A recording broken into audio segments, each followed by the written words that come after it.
तो मैं एक शहीद का बेटा हूँ। मेरे पिता का रक्त बहा झारखंड के निर्माण में। कहीं धमकी उमकी नहीं ना आता दादा? बैरिकेडिंग रांची में लगता था, बैरिकेडिंग तो रांची में लगा है। दादा आप लोग एक मंच में क्यों नहीं आ रहे थे? शहादत, मैं घर से शहादत के लिए निकला। हेमंत सोरेन मुख्यमंत्री जो है वो कहते हैं फुटबॉल खेलने वाला लड़का आज नेता कैसे बन जाए? यकीन कीजिए, हमको लगभग 12 थाना की पुलिस मेरे घर आई थी इंक्वायरी के लिए, जरा मातो कहाँ है। तो दादा एक तरफ आप बोलते हैं हम निर्धन है, जगह जगह जाकर आप भाषण दे रहे हैं, कोल्हान गए, गोड्डा गए, गब्बर खुश हुआ। जी जी, आपका नाम आज गूंज रहा है सदन में, कैसा लग रहा है दादा? कोयला बेचने वाले नेता बन सकते हैं, लकड़ी बेचने वाले नेता बन सकते हैं। ये कौन सा स्टाइल दादा, हम आपको थोड़ा जानना चाहते हैं। स्कॉर्पियो में चढ़कर आप जो भाषण दे रहे हैं, विधानसभा में स्पीकर के सामने 81 विधायक 11 मिनिस्टर के सामने अगर गूंज रहा है तो लग रहा है कि हम सही रास्ते में हैं। झारखंडी भाषा संघर्ष समिति, आप एक नया संगठन बना लिए। झांसी में जब हम आंदोलन कर रहे थे, विधानसभा घेराव कर रहे थे, कोई देखे नहीं दादा, अमित महतो नहीं दिखे हैं। मेरे सभी साथियों का फोन को ट्रेस किया गया है। आप आंदोलन कर रहे थे उस समय प्रदेश अध्यक्ष कांग्रेस के, वो आप पर टिप्पणी किए थे, फिर आज बाबूलाल मरांडी आपको गुंडा कहते हैं। पैसों का तो आप सीधा सा जानिए कि आंदोलन करने में पैसों की आवश्यकता नहीं है आपको। एक स्टूडेंट, एक किसान का बेटा, एक शहीद का बेटा, एक गाँव का लड़का इतना आगे। झारखंड जिस उद्देश्य के साथ, जिस जोश और जुनून और जिस विचारधारा के साथ बना था, वही जोश और जुनून और एक विचारधारा आज स्थानीय नीति को और देखने को मिल रहा है। जिस जोश और जुनून को आज हमारे जयराम दा हर गांव, गली, मोहल्ला, हर जिला में जाकर हर युवाओं को जाकर भर रहे हैं। हमारे साथ जयराम दा है, तो जयराम दा आज क्रांतिकारी और विचारधारा बनकर उभरे हैं। आज हमारे साथ जो जयराम दा है वो क्रांतिकारी, आंदोलनकारी, संघर्षशील नहीं है। आज हमारे साथ जो जयराम दा है वो एक छात्र है। आपको हम मिलाते हैं छात्र जयराम महतो से। हमारे साथ है छात्र जयराम महतो, उनसे जानते हैं। दादा सबसे पहले आपको हुल जोहार। जोहार। कैसा चल रहा है दादा आंदोलन अभी? आंदोलन तो बढ़िया चल रहा है। आज तो विधानसभा में देखें सीएम ने इनडायरेक्ट रूप से हम पे, मैंने मेरी नाम को, भले नाम नहीं लिया लेकिन उन्होंने मेरे बात को रखा है। तो कहीं ना कहीं सदन में भी अगर हमारे चर्चे होने लगे हैं तो आंदोलन तो सही दिशा में है। दादा एक तरफ आप आंदोलन कर रहे हैं, दूसरी तरफ आप एग्ज़ाम दे रहे हैं। आप वीडियो में भी कहें कि 7-8 दिन के लिए हम अभी एग्ज़ाम देंगे तो कहीं पर आंदोलन नहीं करेंगे। हाँ, तो मैंने तो पहले कहा कि अभी एग्जाम का टाइम है, हम आंदोलन पे अभी दूर रहेंगे और अपने साथियों को संदेश भी दिया कि फिलहाल आंदोलन का आप जिम्मा संभालिए। लेकिन खैर कहते हैं ना, कहा जाता है कि जहाँ ना पहुँचे रवि वहाँ पहुँचता है कभी। तो आप भी पहुँच गए, मेरा एग्जाम सेंटर ही पहुँच गए हैं। जी। तो कहीं ना कहीं आप फॉलो कर रहे हैं, इसका मतलब स्पष्ट है। तो आज निसंदेह विनोद बाबू ने भी कहा था कि पढ़ो और लड़ो। जी। तो लड़ाई तभी होगी जब हम लोग पढ़ेंगे। तो इसलिए अपना इम्तहान देने आए हैं, उसके बाद फिर आंदोलन करेंगे, आंदोलन जारी रहेगी। आपका नाम गूंज रहा है दादा सदन में हेमंत सोरेन मुख्यमंत्री जो है वो कहते हैं फुटबॉल खेलने वाला लड़का आज नेता कैसे बन जाएगा? तो मैं आदरणीय मुख्यमंत्री को संदेश देना चाहूँगा, पहले आप जाके झारखंड की स्थिति को खंगालिए। कोयला बेचने वाले नेता बन सकते हैं, लकड़ी बेचने वाले नेता बन सकते हैं, तो एक फुटबॉल प्लेयर नेता क्यों नहीं बन सकता? हर देश के महान संत विवेकानंद ने भी कहा था कि भारत के युवाओं को अगर आज़ादी लेनी है तो उन्हें फुटबॉल खेलना होगा। तो यदि वे फुटबॉल का अपमान कर रहे हैं तो देश के महान संत विवेकानंद का अपमान कर रहे हैं, क्योंकि उनका मानना था कि भारत देश जाति धर्म के आधार पर बटा हुआ है। यहाँ की युवा अगर फुटबॉल खेलेंगे तो एक साथ जुड़ेंगे और भारत को आज़ादी मिलेगी। तो यदि आंदोलन करने वाला का संबंध अगर फुटबॉल से है तो गर्व का विषय होना चाहिए कि उसका संबंध फुटबॉल से है, क्योंकि ये बात विवेकानंद ने कही थी, हम नहीं कह रहे हैं। लोबिन हेम्ब्रम दा जो कल सदन में रो दिए थे स्थानीय नीति को लेकर, और कोई विधायक आज कुछ बोल नहीं रहे हैं। उनसे बात हुई, उनके वीडियो को देखने के बाद मेरे टीम के जितने साथी हैं, हमारे भी आंखों में आंसू थे कि आज लोबिन हेम्ब्रम दा जो झारखंड के कदावर विधायक रह चुके हैं, वे मंत्री पद को डिजर्व करते थे लेकिन उन्हें मंत्री पद भी नहीं दिया गया। और उनकी आंखों में आंसू यानी झारखंड की जनभावना, झारखंड की जनता की आंखों में आंसू, उनके आंसू का हिसाब जनता देगी, जनता लेगी। दादा एक तरफ आप बोलते हैं हम निर्धन है, जगह जगह जाकर आप भाषण दे रहे हैं, कोल्हान गए, गोड्डा गए, ये कौन सा स्टाइल दादा, हम आपको थोड़ा जानना चाहते हैं। स्कॉर्पियो में चढ़कर आप जो भाषण दे रहे हैं ये थोड़ा जानना चाहेंगे। देखिए, सबसे पहली बात, हम जहाँ भी जाते हैं हम प्रयास करते हैं कि हम वहाँ जो भाषण दें वो स्टेज से ही दें, लेकिन स्टेज में काफ़ी भीड़ हो जाती है और पब्लिक की डिमांड होती है कि आपको स्टेज से हम लोग देख नहीं पाते हैं, स्टेज से ठीक से सुन नहीं पाते, कंसंट्रेट नहीं कर पाते हैं। इसीलिए पब्लिक की भावनाओं को रखते हुए हम अपने स्कॉर्पियो पे, और मेरा स्कॉर्पियो नहीं हो, मेरे दोस्त का है, और भाड़े में हम लोग को देता है कि तुमको जहाँ ले जाना ले जाओ, सिर्फ एक ड्राइवर और पेट्रोल भर देना। तो हमारे साथी लोग ड्राइविंग जानते हैं। और जहाँ तक बात रहा पैसों का, तो आप सीधा सा जानिए कि आंदोलन करने में पैसों की आवश्यकता नहीं है। आपको अगर पैसों के बारे में जानना है तो आप उस सभा में जाइए जहाँ के लोगों ने ऑर्गेनाइज किया है। हमको बुलाया जाता है, हम जाते हैं। रहा सवाल जो साथ मेरे चलते हैं, मेरे भाई हैं, भले उनको ड्रेस कोड मिला है, वे सारे मेरे, कोई मौसी का लड़का है, कोई मेरा मामा का लड़का है, हर वे लोग मेरे रिश्तेदार में हैं और वे मेरे बचपन के साथी हैं। वे मेरी सुरक्षा के लिए मेरे साथ रहते हुए, कोई बाउंसर नहीं, उनको कोई भाड़ा पेड नहीं किया जा रहा है, बस उनको ड्रेस कोड काला रंग का है, इसलिए कि वो पहचान सके लोग कि ये मेरे साथ हैं। दादा, झारखंडी भाषा संघर्ष समिति, आप एक नया संगठन बना लिए झारखंडी। नहीं, नया संगठन नहीं है। मैं सीधा सा कहना चाहूँगा, इसको थोड़ा सा इम्प्रूव किया गया है, क्योंकि धनबाद और बोकारो जब भाषा का जंग इन्होंने जीत लिया तो कुछ पल के लिए लगा कि ये शिथिल है, ये आंदोलन के लिए अभी थोड़ा सा मूड में नहीं है। इसीलिए वहाँ गिरिडीह और हजारीबाग के साथियों ने कहा कि इस बार अब आंदोलन का नेतृत्व करने का मौका गिरिडीह और हजारीबाग परासंत पहाड़ को दिया जाए। तो बस वहाँ भाषा के साथ हथियार ऐड किया गया और उसी के बैनर तले हम लोग रांची गए। तो बाकी कुछ नहीं, हम लोग सब साथ हैं, जब होगा जैसा होगा हम लोग मंजूर के लिए तैयार हैं। रांची में जब हम आंदोलन कर रहे थे, विधानसभा का घेराव कर रहे थे, कोई देखे नहीं दादा, अमित महतो नहीं दिखे हैं, ये स्टूडेंट का आंदोलन है और इसमें स्टूडेंट ही दिखेंगे। और रांची विधानसभा का जो आंदोलन आपने भी देखा, उम्मीद नहीं थी। इससे पहले जितने भी लोग पहुंचे हैं रांची, उनका बैरिकेडिंग लगा था रांची पहुंचने के बाद, लेकिन हम लोग जब स्टूडेंट रांची के लिए गए, यकीन कीजिए हमको लगभग 12 थाना की पुलिस मेरे घर आई थी इंक्वायरी के लिए, जरा महतो कहाँ है। तो इसका मतलब सरकार को डरना चाहिए विधायकों से, सरकार डर रही है स्टूडेंट से। बैरिकेडिंग रांची में लगता था, बैरिकेडिंग तो रांची में लगा है, तो स्पष्ट स्टूडेंट पावर दिख रहा है। गब्बर खुश हुआ। जी, आपका नाम आज गूंज रहा है सदन में, कैसा लग रहा है दादा? हाँ, एक छोटे से स्टूडेंट, एक पढ़ने वाला स्टूडेंट का नाम विधानसभा में स्पीकर के सामने, 81 विधायक, 11 मिनिस्टर के सामने अगर गूंज रहा है तो लग रहा है कि हम सही रास्ते में हैं। मेरा मंजिल, मेरा रास्ता सही है। आप एक वीडियो में बोले थे हम चुनाव नहीं लड़ेंगे, लेकिन आप स्पष्ट नहीं कहते हैं कि कौन चुनाव नहीं लड़ेंगे, विधानसभा चुनाव या लोकसभा चुनाव?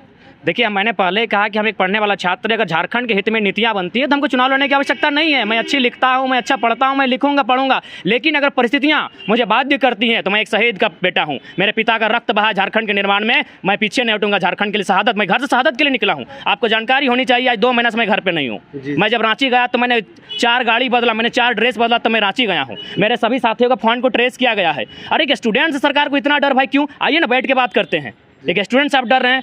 इससे पहले तमाम विधायक रांची के लिए गए, उन्हें रोका गया रांची में, हमें रोका जा रहा है 180 किलोमीटर दूर, तो रांची में रोका जा रहा है। क्या मकसद है? और हमने कब कहा? हमने एक भी बात ऐसा नहीं कहा जो किसी व्यक्ति को ठेस पहुंचे। हमने नियमता बात कही। हाँ, हेमंत सोरेन ने जो विधानसभा में इस बात को रखा, मुख्यमंत्री, आप ठीक से सुनिए, हमने ये कहा कि आप विधायिका में है और प्रमुख अंग होता है विधायिका। विधायिका का काम होता है विधेयक बनाना। आप नियम बनाए नहीं और न्यायपालिका के पास चले गए कि न्यायपालिका रिजेक्ट कर देगी। अगर आप ऐसा सोचते हैं तो भविष्य में लोग आपको मुख्यमंत्री कहेंगे। मैंने इस तर्क दिया था, लेकिन दुर्भाग्यपूर्ण है वो तर्क उन्हें समझ में नहीं आया। मुख्यमंत्री जी कह रहे हैं कि अध्ययन करेंगे, किस बात का अध्ययन करेंगे? देखिए, अध्ययन कुछ नहीं होगा, क्योंकि झारखंड में जोरों से अवैध कारोबार हो रहे हैं, यहाँ के संसाधनों को लूटा जा रहा है, लगातार कोयला चोरी हो रही है। आपने देखा होगा उस दिन आपका कपुरिया का पूरा गांव बा जाके डिपो में बैठ गया, तब जाके संज्ञान लिया गया। तो अभी सभी जितने जनता मंत्री विधायक गण हैं वे अपने धन राशि एकत्रित करने में मस्त हैं। और आज आप युवा हैं, आप भी एक अच्छे पत्रकार हैं। 20 साल बाद आपके हाथों में फिर माइक होगी, उस समय सर्वे होगा। और जो विधायक हैं, इनका किसी का मलेशिया में अपॉइंटमेंट मिलेगा, कहीं किसी का दुबई में घर मिलेगा, किसी का रेस्टोरेंट आपका थाईलैंड में मिलेगा। धीरज रखिए, ये सब खुलेंगे, सबके पोल खुलेंगे। जब आप आंदोलन कर रहे थे उस समय प्रदेश अध्यक्ष कांग्रेस के वो आप पर टिप्पणी किए थे, फिर आज बाबूलाल मरांडी आपको गुंडा कहते हैं। अगर झारखंड के हित के लिए लड़ने के लिए भगत सिंह को भी आपको पता है ना, लोगों ने आज़ादी के समय तक आतंकवाद कहा था भगत सिंह को। तो अगर झारखंड हित की बात करना, स्टूडेंट के हित में बात करना, अगर वो लोग गुंडा कहलाते हैं तो हम गर्व से गुंडा कहलाएंगे भाई। बाबूलाल मरांडी उस समय कहाँ थे जब उन्होंने कहा था कि हम कुतुब मीनार से कूद जाएंगे लेकिन भारतीय जनता पार्टी में नहीं जाएंगे? पहले आप देखिए, आपको लोग मानते थे, आप मुख्यमंत्री रह चुके हैं राज्य के पहले। अगर आपके मुंह से अगर ऐसा शर्मनाक बोल आ रहा है तो निस्संदेह आप जनता को ठगने का काम कर रहे हैं। हम लोग स्टूडेंट है भाई, हमसे अगर आप जल रहे हैं तो निस्संदेह आपकी मती मारी गई है।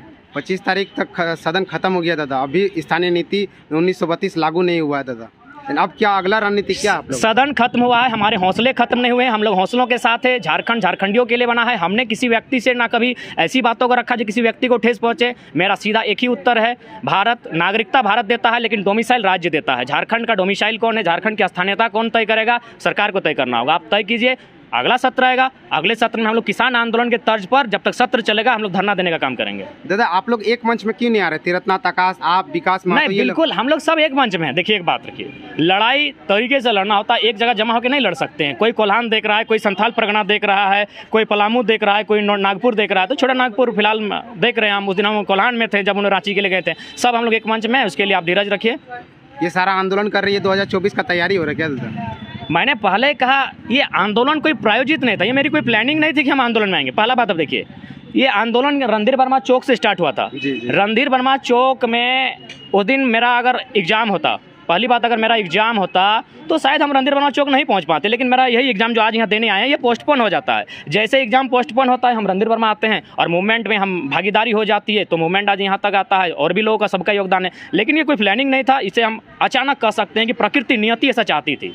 आप आज एक युवा चेहरा हो गया, झारखंड के घर घर में आपका नाम गूंज रहा है, एक बच्चा आपका नाम गूंज रहा है, कहीं धमकियों की नहीं ना आता दादा? देखिए ये तो सच आएंगे, बोलिएगा, कहीं धमकी नहीं आता दादा? आती है, लेकिन इसको हम सार्वजनिक नहीं करना चाहेंगे क्योंकि अब डर मोह माया इनसे बहुत दूर हो चुके हैं। हम बोले तो सर से घर से शहादत सोच के निकले हैं, तो अब इन सब बातों को तवज्जो नहीं देना है। बाकी सब आंदोलन ठीक ठाक चल रहा है, बहुत बढ़िया चल रहा है। अब अगला आप लोग का रणनीति क्या है, क्या करने वाले हैं? अगला रणनीति होगा कि सरकार जब तक झुके नहीं, जब तक हमारे हित में नीतियाँ नहीं बनी, जब तक हमारे हित में नीति नहीं बनी, आंदोलन जारी रहेगा। और मैं तमाम आपके चैनल के माध्यम से कहना चाहूँगा, बहुत सारे लोग तरह तरह के आरोप प्रत्यारोप लगाते हैं, उन्हें पहला बात है कि सच्चाई को जानना होगा। हम लोग स्टूडेंट। अब देखिए एक बात कहें राहुल बाबू, सीधी सी बात है ना, अगर हम किसी मंत्री का बेटा होते, हम किसी बढ़िया विधायक का, किसी उद्योगपति का होते तो इतना चर्चा नहीं होता है। उनके पेट में यह बात पच नहीं रही है कि एक स्टूडेंट, एक किसान का बेटा, एक शहीद का बेटा, एक गाँव का लड़का इतना आगे कैसे आ गया, इतना अच्छा लोगों को समझा कैसे लेता, इतना बड़ा आंदोलन में भूमिका कैसे दे। इसलिए नहीं, अगर मेरे साथ सिर्फ टैग लगा होता कि हम किसी मिनिस्टर का बेटा है, मेरे साथ अगर टैग लगा होता कि किसी अमीर आदमी का हम बेटा है, तो आज ये लोग हाय तोबा नहीं मचाते। इन्हें बर्दाश्त नहीं हो रहा है कि किसान, एक गरीब का बेटा इतने आगे तक कैसे आ गया, आंदोलन को लेकर कैसे आ गया। अब गर्मी का महीना आ रहा है, मेरे घर चल जाएगा, ये जो गर्दा उड़ रहा है ना, देखिएगा ये गर्दा मेरा घर छान जो कल छान सो के नीचे घुसेगा, वो स्थिति आज भी है। लोग कहते हैं अरे भाई इस आंदोलन में लोगों का भावना जुड़ा है, लोग बहुत सारे लोग कहीं जाते हैं तो चंदा स्वरूप देते हैं और उसी के माध्यम से हम लोग का यहाँ वहाँ जाना होता है। बाकी आरोप लगेंगे, कोई बीजेपी कहता है, कोई जेएमएम कहता है, कोई आईएसयू कहता है, लेकिन सच्चाई कुछ भी नहीं है। आप देखिए भारत एक लोकतांत्रिक देश है, हर किसी का किसी ना पावर नेता से संबंध होता है, तो कभी रहा है, लेकिन फिलहाल शुद्ध रूप से अब झारखंड की माटी से पूर्णता संबंध है, इसके अलावा किसी संबंध नहीं है। इस आंदोलन पे आपको लोग, कुछ लोग आरोप प्रत्यारोप लगा रहे हैं, कह रहे हैं ये आंदोलन किसी एक खास समुदाय का। नहीं, अच्छा एक बात बताइए, अगर खास समुदाय का आंदोलन होता तो सर आपका आंदोलन चल रहा है, दुमका में चल रहा है, ये आंदोलन आपका कोडरमा में करके आए हैं। कोडरमा में तो हमारा समुदाय, जिस समुदाय की आप बात कर रहे हैं, वो समुदाय कोडरमा में है ही नहीं, तो खास समुदाय की नहीं है। ये खतियानी लड़ाई है, झारखंड के हक अधिकार की लड़ाई है, दिग्भ्रमित करने के लिए, क्योंकि जो मेन स्ट्रीम मीडिया है आज भी उसमें अन्य राज्यों के लोग हैं, उनका दबदबा है और वे लोग नहीं चाहेंगे कि झारखंड की आंदोलन को एक सही दिशा और सही गति मिले, इसलिए वे भ्रामक बातें फैला रहे हैं। ये आंदोलन शुद्ध रूप से झारखंडी का है। कोई विधायक आज स्थानीय नीति को कुछ नहीं बोले, 25 तारीख तक सदन चला, कोई कुछ नहीं बोले, सिर्फ एकमात्र लोबिन हेम्ब्रम जो है वो स्थानीय नीति 1932 को लेकर। पहला बात जी, सबसे प्रमुखता से अगर सदन में इस सत्र के दौरान किसी ने बात को रखा है तो आदरणीय लोबिन हेम्ब्रम ने रखा है, विनोद सिंह जी ने भी रखा है, डॉक्टर लंबोदर महतो ने भी रखा है, ममता देवी भी रखे थे सदन में। अच्छा रखा है तो अच्छा बात है, उनका हम सुने नहीं है क्योंकि सोशल साइट में उतना हम है नहीं, तो जिन्होंने भी रखा है, जो भी है 5 रहे 10 रहे, उनका धन्यवाद, विशेष धन्यवाद लोबिन हेम्ब्रम दादा का। जी दादा, इतना कीमती समय देने के लिए आपको दादा बहुत बहुत धन्यवाद, और आगे का जो अग्रिम आपका आने वाला दिन है उसके लिए बहुत बहुत आपको शुभकामनाएं। धन्यवाद। वैसे लोकेशन कहाँ से मिला आपको मेरा एग्जामिनेशन सेंटर का? तो ढूंढते ढूंढते आ गए दादा आपको हम।